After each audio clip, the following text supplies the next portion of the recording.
Put on your brand new pajamas, get ready for voluntary brain damage, and try to forget everything you remember about Eternal Sunshine of the Spotless Mind, because we are going to talk all about it once you meet us in Montauk. This time on Blind Spots and Second Thoughts.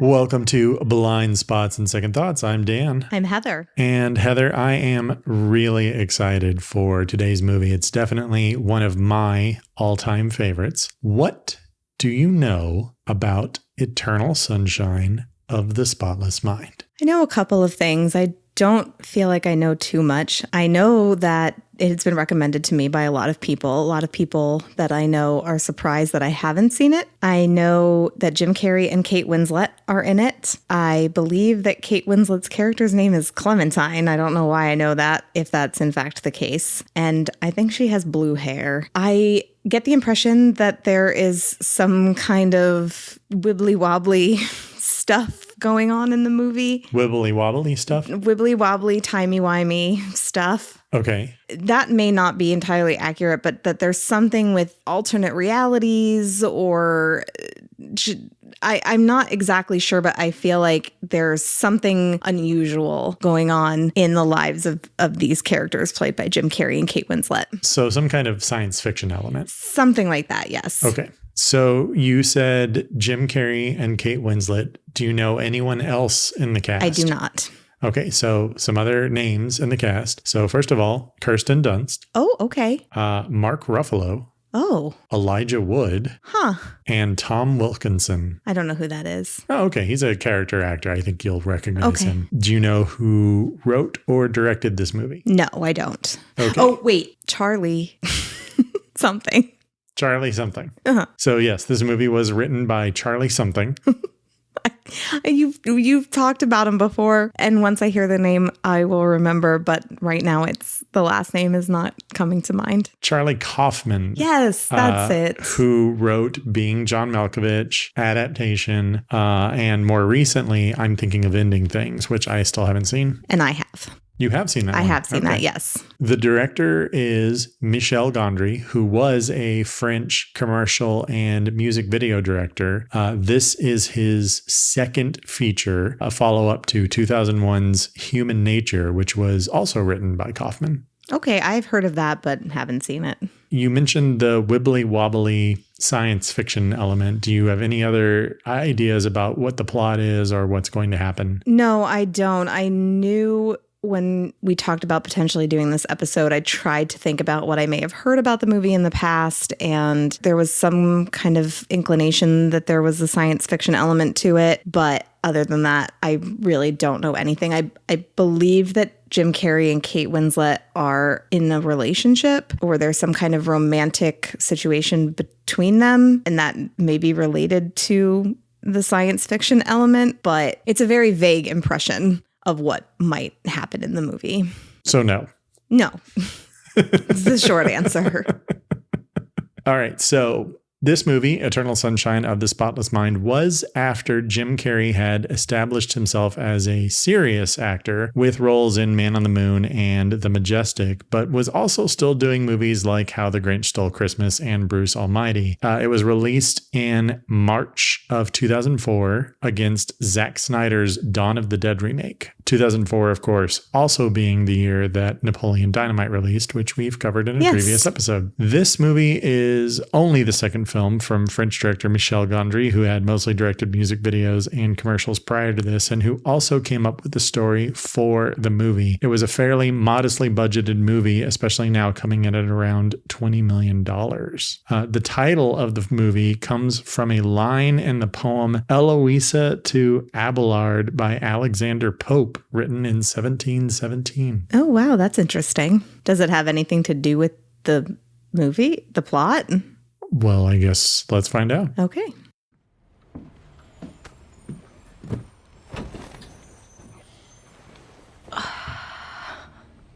It's 3 o'clock.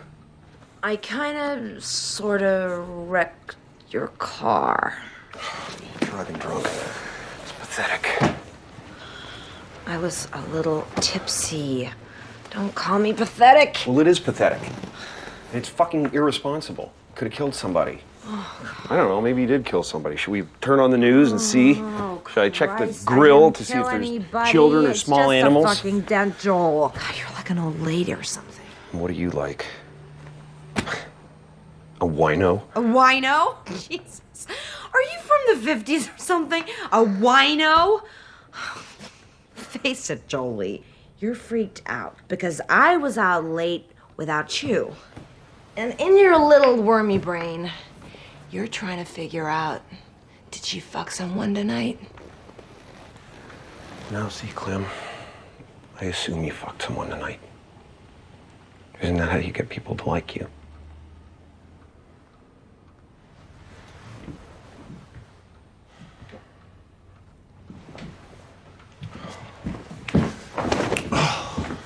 I'm sorry, okay? Clem, I didn't mean it, all right?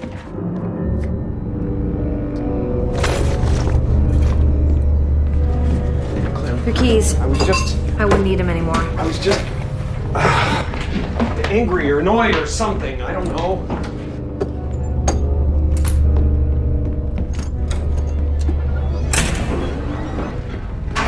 Clem? Got it.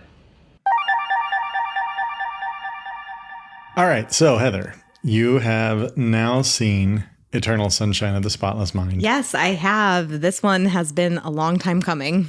Yeah, it is one of my favorite movies. I love this movie a lot. What did you think? I can see why this movie is so beloved. It was definitely an interesting concept. It was very thought-provoking. The imagery of the movie was very cool. It was very well made and it was beautiful, but it also made me very sad. It is. It's a very sad movie. It's a bleak movie, I think is fair to say. Yes, I would absolutely agree with that. I did cry at the end of the movie. Mm-hmm. Notably, this is the first movie that we've watched for the podcast that has made me cry. So let's tip our hat to that because I cried a lot of things, but it was yet to happen for the podcast.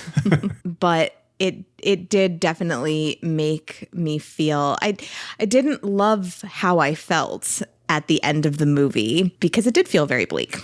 I found myself wondering as we were watching the movie after I realized what was happening, because I definitely did not know that memory erasure was going to be the plot of the movie. So after I understood that and I was wondering if these two characters were going to find each other again, if they were going to reestablish their relationship, I found myself thinking, well, should I want them to do that? Because at the end of their relationship, in their later memories, they were so terrible to each other. They said such terrible things. And so I did feel like maybe I was supposed to believe that this was this love story that, you know, we would want to see them be together in the end, but I wasn't sure that I did. I think that the ending of the movie is very ambiguous as to what's going to happen and what their relationship is going to be. I think to me personally, the movie is very bleak. I did see the movie when it was in theaters, so I saw it when it was new. But now that I'm older, 20 years later, it feels so much more bleak than it did when I was younger. Well, that makes sense to me because you accumulate a lot of knowledge and a lot of your own memories in 20 years, and that will just, I guess, inform the way that you would see something like this and the pain that you would bring to a viewing of a movie that's about painful memories.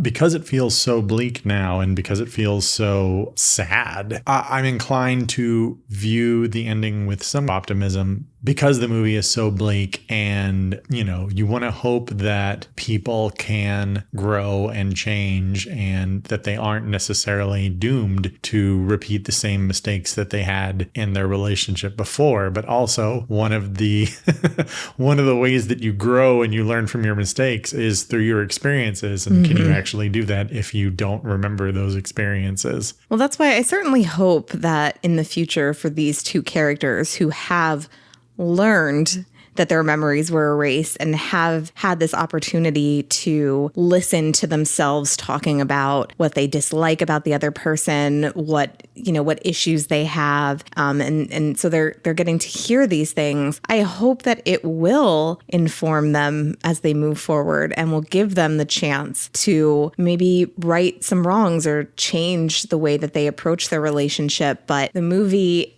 for me, it wasn't entirely clear that that's what was going to happen, because in their last conversation, they're talking about, well, there's nothing that I don't like about you. And then Kate Winslet says, but you will, this is what's going to happen. And Jim Carrey just says, okay. So it's not really clear to me that they're going to try to change the way that their relationship goes, that they're just expecting that they will get back to that point, and I guess they'll deal with it when that happens. But it just wasn't entirely obvious to me that they were going to try to change. But hopefully they will. I do hope that they will.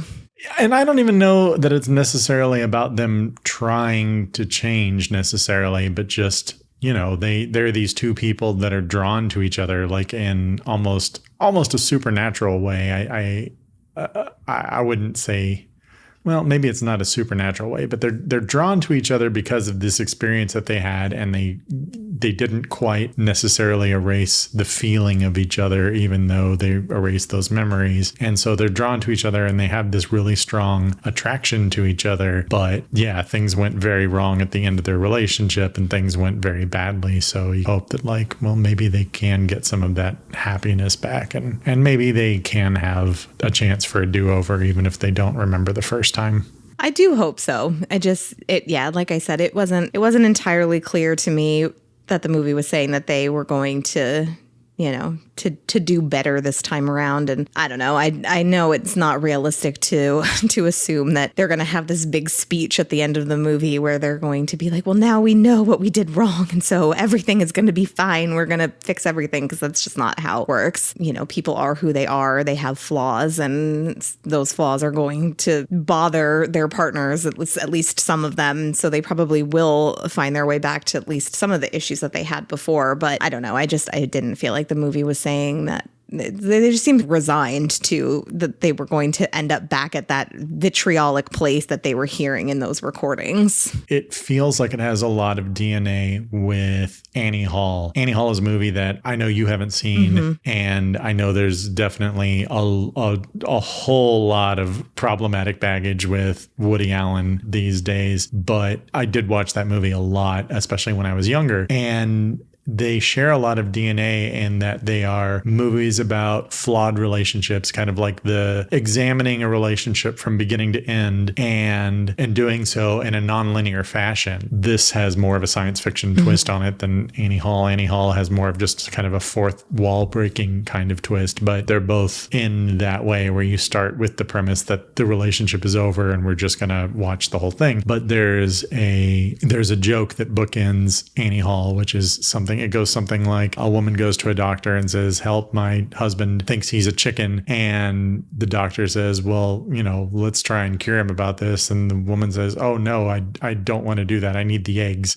And the premise of it is like relationships are crazy and they don't make any sense, but we still do them because we need the eggs. And I think it's a very similar, thesis for this movie, which is that, there's all this heartbreak involved, and it's almost maybe an optimistic pessimism, for lack of a better word. Like it feels like, you're going to get your heart broken, things are going to go poorly, but you're going to do this anyway because this is this thing that you need.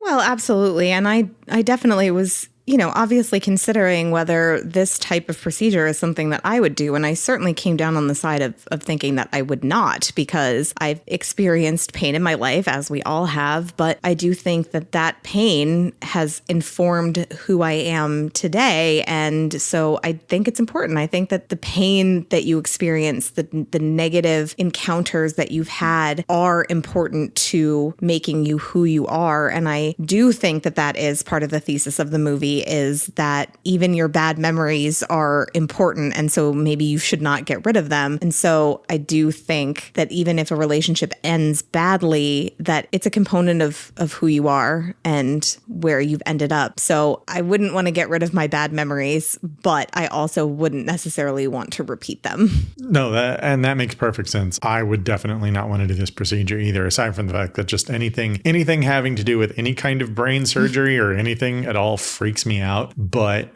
this especially, like just losing a piece of yourself. I'm reminded of one of the Star Trek movies, Captain Kirk, William Shatner's character, says, "I need my pain." And it's that sense that, like, yeah, your bad experiences, your painful memories shape who you are now. And if you give that up, if you don't have those experiences anymore, then who are you?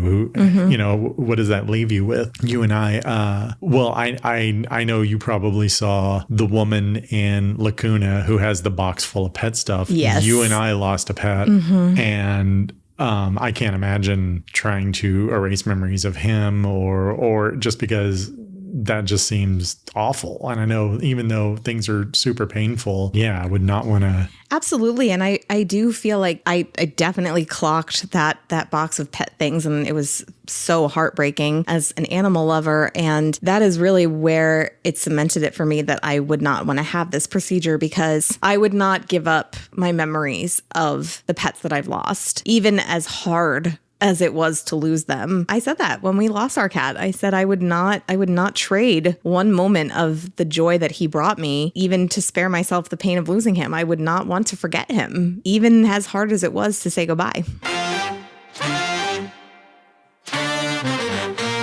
You mentioned this is a very pretty movie. I love the way that this movie looks. One of the things that's really cool about it is there's a very minimal amount of CGI.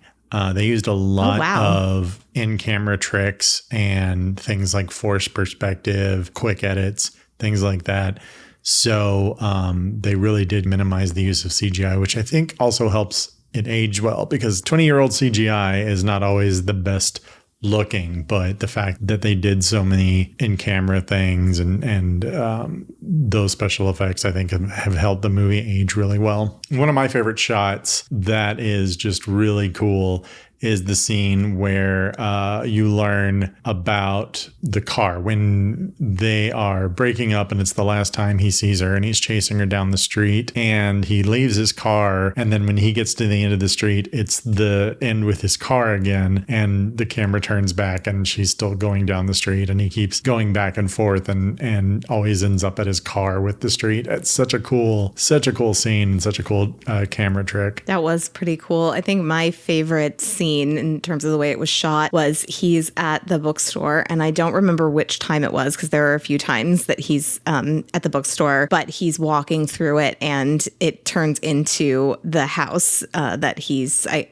his friend's house, David Cross's house. Yeah, that's early on. It's when he's just learning that she erased him. So he's going through his memory of that day and basically how he was telling them about what happened. And then it flashes to her in the bookstore, and then he walks out of the bookstore into their house. And that's just such a cool shot. I really liked that. Speaking of David Cross, he was a character, he and his wife or girlfriend, I'm not sure what their relationship exactly was, but his partner, those were two characters that for me reinforced the idea that the end of this movie is supposed to be bleak, because they do not have a great relationship. They're very small bit characters, but yet all we really see of them is them fighting with each other and having problems. And so I found myself questioning what was the purpose of including them in the movie. And, part of it from a plot perspective is that they are the reason that Joel and Clementine meet, because Joel is at the beach with them and that's where he meets her. But just in terms of, the themes of the movie, we are seeing a lot of relationships that are ugly and not loving. And so it just made me feel overall like the movie was implying that there's that relationships lead to pain, or they can anyway. And those characters in particular made me feel that way. But we also see that with Kirsten Dunst and the doctor, and Kirsten Dunst and Mark Ruffalo as well. It's a very, very bleak movie. And I think one of the other things is there's a lot of elements that feel like horror elements.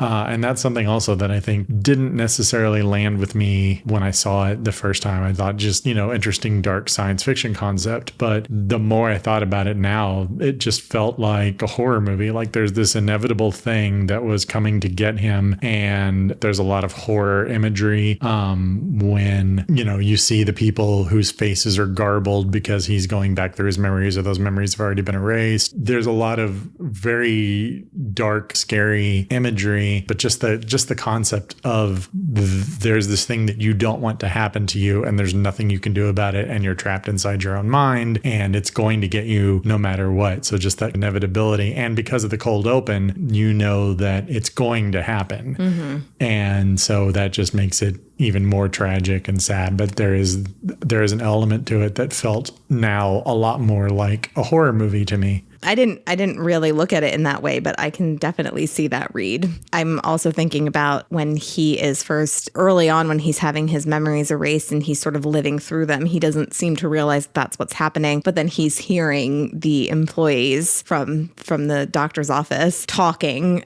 in his subconscious, and even that there's some horror there. Again, maybe it's just age and experience, but it felt a lot more terrifying to me now than it did in 2004. That makes sense. I want to talk a little bit about the production design. I love the production design of the movie, that it's very contemporary to 2004. It feels like all of the tech could have existed in 2004. The laptops were contemporary laptops. In fact, even Mark Ruffalo's laptop was a bit older. So all of that tech made it just seem mundane and normal, instead of having, science fiction lasers and lights and everything. Having the tech feel normal and believable made it feel more real, and also just really hammered home. To me, it felt like it raised the stakes. So I really appreciated that aspect of the production design.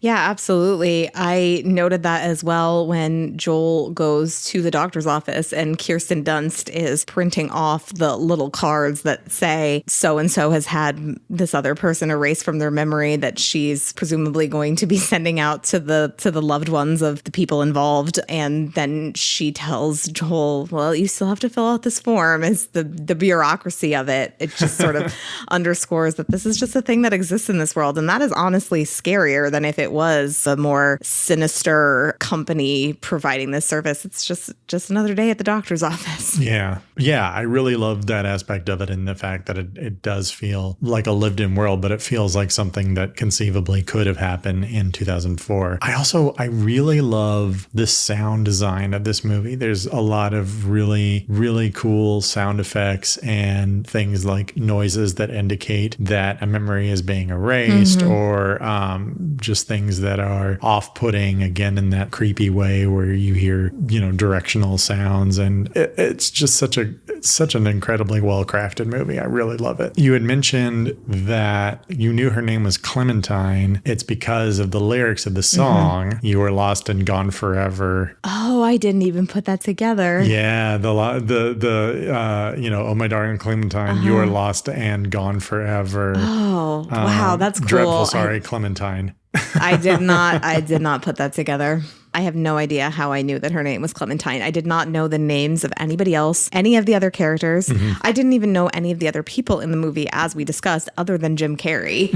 Maybe just because it's an unusual name. So I'm sure if I was aware of that, I probably was aware of Joel's name, but it didn't stick because it's not Clementine. Right. But yeah, no, I have no idea how I knew that. I don't think I know what Kate Winslet's actual accent is. I know she's British. She is. But I've never seen her be British in anything, because I'm thinking it's like I've seen this movie, I've seen Titanic, and I have seen Mayor of Easttown. And like that's the one where she's got like her way thick Eastern pencil. Water. Wooder and Crick. But I don't think I've ever heard her be British. Well, we can watch The Holiday this Christmas. Oh, okay. That's the Kate Winslet and Cameron Diaz switch houses movie. They switched houses. Cameron Diaz and Kate Winslet are both experiencing romantic heartbreak and they just need a getaway. So they go on this like house swapping website. This is 2006, I believe. And Cameron Diaz is some big shot LA movie trailer producer. And Kate Winslet is a journalist in England and lives in this adorable English cottage. And they switch houses and, of course, meet men from the other's life and romance ensues. I see. But Kate Winslet is British in the movie. Oh. Possibly the only time in her career. So let's get to the recap of the movie. So the movie begins with a cold open that seems like it's a meet cute. It seems like Joel, played by Jim Carrey, is having a weird day. He wakes up and things are a little off. He thinks his car is wrecked and he makes a last minute decision to call into work and go to Montauk, the beach, and he meets Kate Winslet, who is Clementine, and they seem to be having a meet cute moment. He's very reserved and she seems almost like a prototypical manic pixie dream girl. I had that in my notes. And they start getting along, but then it ends with Elijah Wood being a little bit of a creeper outside of Jim Carrey's car window, and then it flashes forward. So that's the cold open. It seems like it's the first time that they're meeting, but then we find out that it's actually not. It is after they've both had their memories erased. When did you first realize that things were wrong and this cold open wasn't necessarily what it seemed? Well, I think that it's interesting watching movies for this podcast that have been in the cultural zeitgeist, but not having seen them myself, that I do have this knowledge about what might happen in the movie. I did not realize that this was going to be about memory erasure, but as I said in our intro, I did know that there was going to be some playing with, well, I thought time. It's really more playing with perception. So very early on in the cold open, Jim Carrey is writing in his journal, I guess, and he says,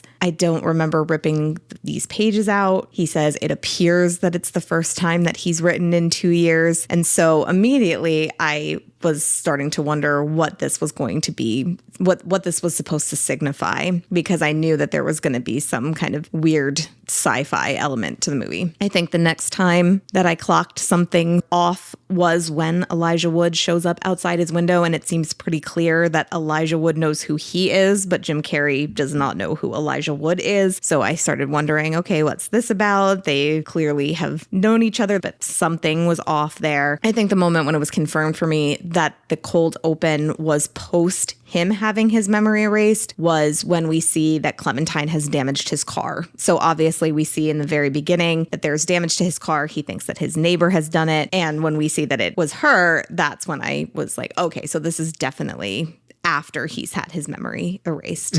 So the cold open happens. Then it goes to Joel in grief, taking a pill to knock himself out, get in some pajamas, and then he goes to sleep. And that's when the Hulk and Frodo go into his apartment and start messing with his brain. It would be really funny if they did that in those characters. Right. So the Hulk and Frodo are erasing his brain, and then most of the rest of the movie takes place, and we see Joel and Clementine's relationship backwards. So we see the end and their breakup. Oh, actually, first we see where Joel learns that she's had her memory erased of him in a fit of impulsiveness, and then he goes to have his memories of her erased. I'm curious to know what you think about the fact that David Cross told him that she'd had her memories of him erased, because clearly they've been informed so that they're aware of the circumstances, as seems to be the office's protocol, the doctor's office protocol. But they're also obviously not supposed to tell the person that has been erased. So what do you think about the fact that he told him? I wonder if there's supposed to be, because I would think that if you had a serious relationship, a 2-year relationship, that you would encounter problems. If you erased your ex, then your ex might show up at your work insisting that they know you, and that might cause a lot of problems. I think now, what they do say is the doctor says to Joel, you were never supposed to see this, but it's that specific 1-sentence letter or 2-sentence letter that's like, yeah, she's had him erased. Just don't speak of their relationship. I think we do see in the scene right before the Hulk and Frodo invade Joel's apartment, you see a letter from Lacuna in Joel's mailbox. So I wonder if maybe... Oh, I forgot about that. There is a specific... Because this, everything from Joel finding out to the actual erasure is within 2 or 3 days. So I'm wondering if maybe he just hadn't checked his mail and there was a specific letter that was for him that said, this person, Clementine has erased you. And it's more specific because it's like you were the person who's been erased and there's more specific instructions or something like that. Or, right, maybe it's a little bit, I don't want to, given the way the movie ends and the lack of ethics around all of this, I don't want to give the doctor too much credit, but maybe the letter is a little bit more understanding or soft pedaling. It's not just the 2-sentence letter, and that maybe that's the why you weren't supposed to see this, because it was just the 2-sentence version. You're supposed to get the longer version that has more explanation, and maybe even Clementine wrote something specifically for Joel. Okay, that would make more sense.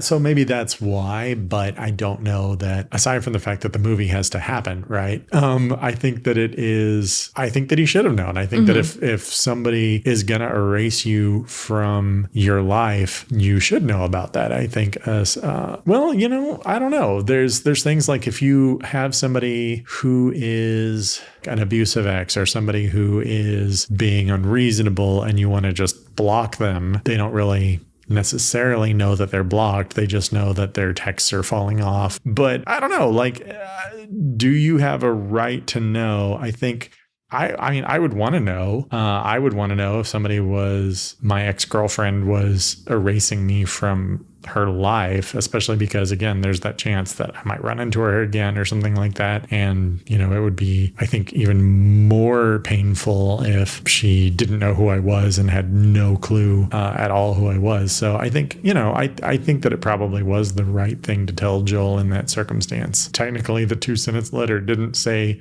don't tell Joel about this. So that's true. When you have that conceit of that 2-sentence letter, one of the things that I like about it is it does contribute to the banality of the awfulness of it and the fact that it's just like, this is a thing that happened. Sorry, move on. But it also, you can't tug at that thread too much because there would have to be a lot more details and a lot more instructions. Like, this person will freak out if you mention this thing, or there may be incidental memory loss. I did note that the system seems a bit flimsy in that Joel's neighbor knows who Clementine is. He mentions her to Joel, and then he greets Clementine after both of them have had their memories erased. So it seems like this could fall apart very easily because this random guy knows that she was in a relationship with him. He wasn't warned. So we know so many people in our lives. It does seem like there was a good chance that the memory erasure could be revealed very quickly by just some acquaintance that you know. Again, you can't tug at that thread. No. All right. I'll try to ignore it. Another thing that is totally not really a point of discourse, but I loved her hair. I loved her clothes. I loved her whole look. I don't think I could pull it off, but I really liked it. Oh, I love you.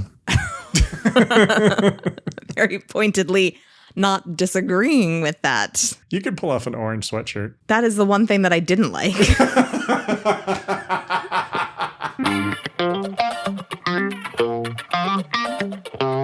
So as the movie continues, you start to go through Joel's mind and go backwards through his relationship with Clementine, where it like you said, it begins with the end of the relationship when things are very bad and they are very unhappy with each other and they're both saying very awful things to each other to hurt each other, and things that aren't necessarily even true either. I got the impression that Joel was accusing her of sleeping around, and that was really just his own insecurity. And I don't think, especially with her emphatic denial at the end of the movie, after they've gotten their memory tapes and they've gone over that, she's very emphatic about, she's like, I don't do that. I don't do that. And I think that was probably just Joel's really just insecurity coming out. Well, yeah, because I did believe her when she was so steadfast that is not something that she does, and that it hurt her that he would say that she does that. But at the same time, she is the one who brings up the possibility that she slept with someone else. She's the first one to say that. When she comes home in that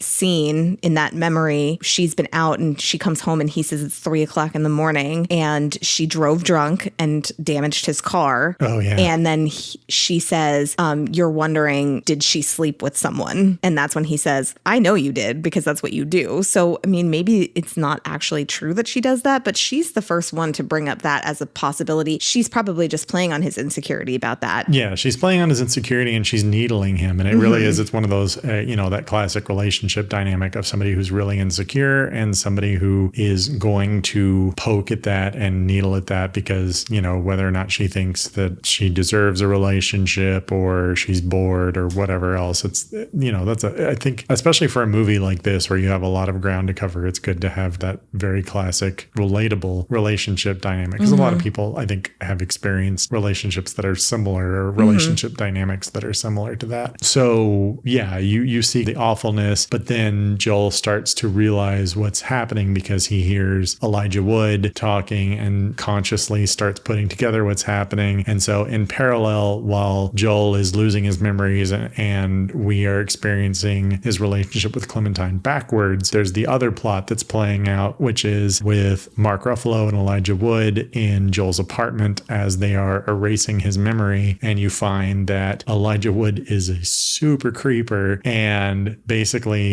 fell in love with Clementine while she was unconscious and having her memories erased. So he stole all of her documents. And a pair of her underwear. Yeah. But they were clean. Oh, well, that makes it okay. That makes it stupider, actually. Because it's like, then you just have underwear. Okay, let's not travel too far down that road because that's going to get weird real fast. Yeah. But I see what you're saying. So, yeah, he has a pair of her underwear, but he stole all of her stuff for Joel, and he's using that as a guide to seduce her. It's not really clear how long it's been since she had her memory wiped, but it hasn't been that long, I don't think. No, it doesn't seem like it because they had just had a fight. That Clementine and Joel had just had a fight. Yeah, they had just had a fight and they had just broken up. So his car is still damaged. Yeah. So it's been, maybe a couple of weeks. And I do think, I don't even know about that time frame. I guess the question is, how quickly can you get into the memory erasing clinic? Well, I think they made an exception for Joel because I think for sure they did. The doctor. I understood that, but I wonder about Clementine. Like, how quickly could Clementine have gotten in?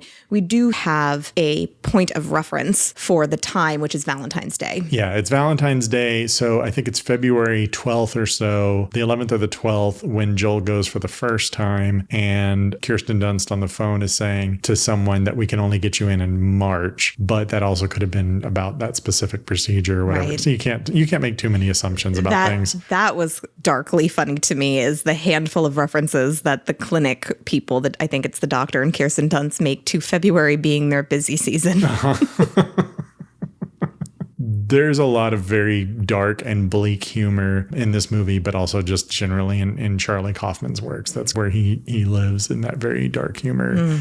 So that storyline is playing out where you find out that Frodo has decided to try and seduce Clementine by using all of her stuff from Joel. And he is super incel-y and super creepy about it, because he's saying that, he's in love with her and he's doing all, but he's manipulating her, and he also is not like just being a person. He's just being like a creepy cliche. 100%. I was not a fan of his character. Hot take, I know. This is not how I like my Elijah Wood. During that storyline, then Kirsten Dunst shows up. She and Mark Ruffalo are dating. She's the receptionist at Lacuna, but she and Mark Ruffalo are dating. Elijah Wood leaves, mainly because the anniversary of Clementine and Joel is coming up, and Clementine is freaking out and she doesn't really know why. Mm-hmm. And again, you could read that like it's playing like she's having a manic pixie girl episode or whatever, but honestly, like, no, she's just distraught and understandably distressed because, she has elective brain damage, but there's like this emotional vacuum and she doesn't know what's causing it. And so she calls ostensibly her boyfriend, or the guy she's seeing anyway, and is freaking out. So he leaves, and Kirsten Dunst doesn't like him, again, understandably, because he's creepy and weird. And so Kirsten Dunst and Mark Ruffalo are partying hard. I was really on Mark Ruffalo's side for a while, because he seems horrified when he finds out that Elijah Wood has stolen things from Clementine. At first, it seems like including her underwear. He's horrified by that, but then he finds it very funny. And I'm like, oh, Mark Ruffalo, no. Yeah. And then it is just because, he's basically like an X-ray tech, even though he's microwaving somebody's brain. Mm-hmm. He leaves it on. So it's that confluence of he leaves it on autopilot because he's being irresponsible and partying with his girlfriend. And Joel overhears Patrick. And that's Elijah Wood. Yeah. We've been calling him Frodo the whole time, right. So it's unclear. Overhears the name Patrick and starts putting things together consciously. And so then he starts to hide in his memories because he's having this experience where he realizes what's going on. Mm-hmm. He realizes that he doesn't want to lose these memories, which again, I think that's what makes it feel like horror to me, because you have this sort of impending, there's nothing you can do about this. You are going to lose. So that's happening, and he's trying to hide in different memories. He's trying to take his memories of Clementine and hide them in different places, like going back to childhood or teenage years, embarrassing memories. And, I think some of that it's also just very sad and very tragic that he's going to have peripheral loss. Mm-hmm. One of the most tragic moments is in the beginning of the movie, in the cold open, when she brings up Huckleberry Hound, and he's like, I don't know what that is. But then later on at the end of the movie, you find out that Huckleberry Hound is his favorite childhood toy. And just because of the strong association of Clementine with Huckleberry Hound, he's lost that song. Mm-hmm. He's lost his favorite childhood toy. So no wonder he's in a weird place. Absolutely. And very quiet when the movie opens up. It's very tragic. There's an interesting moment in some of those older memories that he's trying to hide, or in his childhood memories, where he's a young child, mm-hmm. and he's remembering his mother. And I guess there's Clementine is serving as sort of a babysitter family friend, mm-hmm. in this scene. She's not supposed to be there, but that's the role that she fills when he tries to bring her there to hide her. But he has a moment where he's crying and he's saying that he wants his mommy, that she always would leave. And that's the extent of it. And at first, when he says that, I thought, I wish that was explored maybe a little bit more. But in retrospect, I actually like how much knowledge you get from that one line. Mm-hmm. This is the root of his insecurities. We don't really get a lot of the background of why these characters are the way that they are at the moment that they meet. And then, when their relationship progresses. But you do get this moment that's very telling of his childhood experiences and how those have most likely influenced his feelings about himself and his relationships. You'd mentioned you knew her name was Clementine. Mm-hmm. Did you catch it's because of the lyrics of the song? Because it's, oh my darling, Clementine, you are lost and gone forever. Oh my darling Clementine. Oh, no, I didn't pick up on that at all. Dreadful, sorry, Clementine. That's very cool. Definitely. And they reference the song in the movie. I think she even does sing it, but I still didn't. She does, but I don't think they get to that part. They don't get to those lyrics. You were lost and gone forever. Oh, that's cool.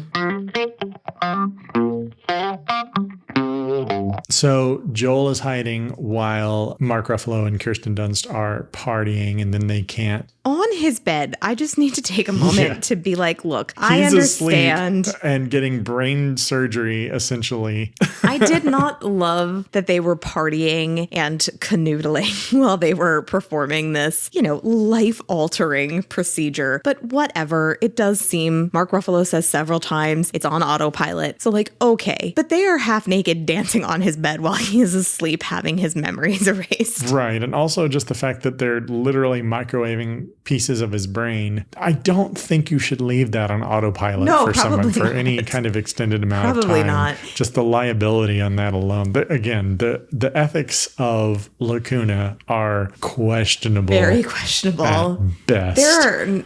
I will venture to say that there are no likable characters in this movie. Joel and Clementine are better because we get to see the nuances of their characters. But it's hard to even say that they're likable because, again, they both say such horrible things to each other. And I don't know, that's just hard for me to get past. But the Lacuna employees, all of them, are just terrible people. And even the doctor, you think that the doctor he's got, Tom Wilkinson plays him so well and he seems very sympathetic and he seems very competent. But then you find out that he's had the affair with the receptionist, with Kirsten Dunst's character, and she's had her memory erased. And so the fact that she's still there, like she's still working with him, and then he has the line, and I think the line is super telling, where he says that you insisted on the procedure, but then you hear her tape and he says we agreed that this was best, and you can really hear the manipulation and the arm twisting in the tape, and that really sheds a light on his character, and I think that's very telling. I mean, I think it was bad enough. It's bad enough to consider that he had this affair with an employee of his, and he, as he tells her, he's married with children. So, that is not a great look. But I do also question how old she is, because Kirsten Dunst is a baby face, but in 2004, I mean, I think she was only in her early 20s. Yeah, she would have been in her 20s, I think, and I think she's meant to be. And this is supposed to have happened 2 years previously. So there's at least a 30-year difference. Adds a whole other dimension to the fact that she could have possibly been 19 or so. 19, 20, 21. It's really gross. You can't pull at the science fiction threads, but your brain doesn't stop developing until you're 25. Is it ethical to microwave somebody's brain? No, it's not. Well, I mean, you can just stop right quote there. Me on that. Is it ethical to microwave somebody's brain? Heather says no. I will go on the record. No, it is not ethical to microwave somebody's brain. So we get to the end. We know it's inevitable, and Joel sees the good of their relationship and all of the happy memories, and those are all leaving. I really do like the one where, first of all, we see it when they're in little kid form. They have the game where they're murdering each other, and that goes on a little bit. Actually, I think the first time we see it is in kind of a disturbing way. You see, because they speed ramp up and he puts ketchup on his throat to simulate like his throat has been cut, but they speed ramp it in such a way that it has that horrifying imagery to it. And she just sort of ignores him and she walks away because it's late in the relationship. But then when they're kids, she's hanging out and hiding in a traumatic memory for him and saving him from it. Then they have fun and they're playing at murdering each other. And then you see them as adults, like actually doing that game and having fun doing the accidentally killing each other. I thought that was a fun, nice little touch. Yeah, I agree. So they get back to how they actually met and reliving through that. And then she's gone. But right as she's leaving, as her memory is leaving, she leans in his ear and she whispers, "Meet me at Montauk." And then that precipitates him waking up and having the cold open day that we saw before. Going back to the way the movie was shot, I really liked the imagery as his memories are really fading at the end. It's very destructive. Things are, the house is crumbling. Mm-hmm. There's also a moment earlier on where a car seems like it falls out of the sky. He says, yeah, things are falling apart. Mm-hmm. And then that's when a car just literally drops from the sky and crashes. I thought that was very interesting when you compare it to the mundanity of the actual procedure. But in truth, to damage your brain in that way would be destructive. Mm-hmm. So I really liked that imagery in that last moment before she tells him to meet her in Montauk, where the house is literally crumbling around them. There's a lot of other stuff too, like they're meeting at Barnes & Noble the first time he sees her at Barnes & Noble, and you see all of the books fading away in the background. There's a lot of other moments too where things are just like in very, very sharp focus, but you see everything else is out of focus. One of the things that I thought was interesting is there's a shot of Kirsten Dunst when she's talking to Tom Wilkinson's doctor, and she's talking, I kind of got the sense that it was maybe something that she had told him before her memory was wiped, or maybe, you know, you could read into it and you could say like maybe she likes that Bartlett's quote book. Maybe he gave it to her, but she doesn't know that. But there's a scene where she's in very sharp focus and everything else is out of focus when she's talking to him, implying that she has lost something too, because it's the same sort of sharp focus technique that they use for a lot of things that are blurred in the background of Joel's memory. I didn't notice that, but that's cool. Mm-hmm. So Clementine ditches Elijah Wood when he very much tries to reconstruct her first date with Joel, and it doesn't work. Mm-hmm. And as soon as he says something that Joel said to her, it makes her freak out and leave. But then she still has that drive to go to Montauk, and then that's when she and Joel meet again. So Joel and Clementine have their first date again, and then the next day they all receive their packages from Kirsten Dunst, who sends them their tapes and their memories and things. Clementine plays her tape in Joel's car, and Joel, being insecure, thinks that she's playing a trick on him, doesn't really know what's going on, so he kicks her out of the car, and then he gets home and he has the same tape and listens to his tape, and then that's when they have their conversation. One of the moments that I liked and I hadn't necessarily caught before was when Joel is flashing back to when their relationship began. So if you look at it chronologically, they meet on the beach and they go to the old house, and then he freaks out and he leaves, and then he goes and he finds her at Barnes & Noble, and they have the conversation, and she gives him this little spiel about who she is and how she's not going to save him and how she's not a manic pixie dream girl. She's like an actual person. And this was before manic pixie dream girl was coined, but she says, I'm not a concept. Yeah, I'm not a concept. She very much calls that out and says that, you know, she's a real person. But then when they have their meet up again and Joel stops her from leaving in the hallway after they both receive their tapes and listen to that, she more or less gives him the exact same speech verbatim. And I love that as a nice touch, where it's almost like this is something that's intrinsic to who she is, and Joel's probably not the first person she's ever given that speech to. No, either. I would guess not. It seemed like something that she is very tidily stated.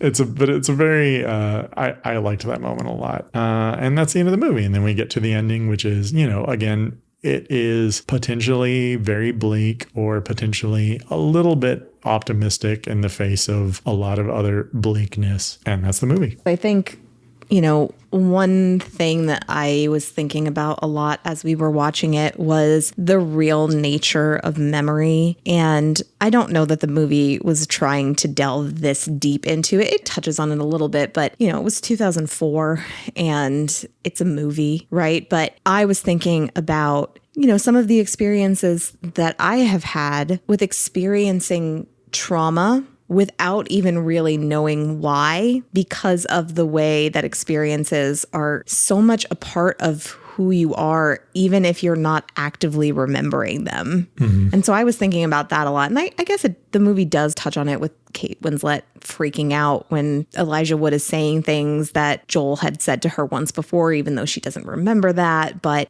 I think I saw the tagline of the movie was something like, you can erase someone from your memory, but erasing them from your heart is a different story, or something along those lines. That's a terrible marketing tagline. It is not a great, it's not I don't think it's a good tagline. But what I will say is that it is true that when you look at it from the perspective of, you may not be actively accessing memories, but they are still a part of you on a very deeply seated level.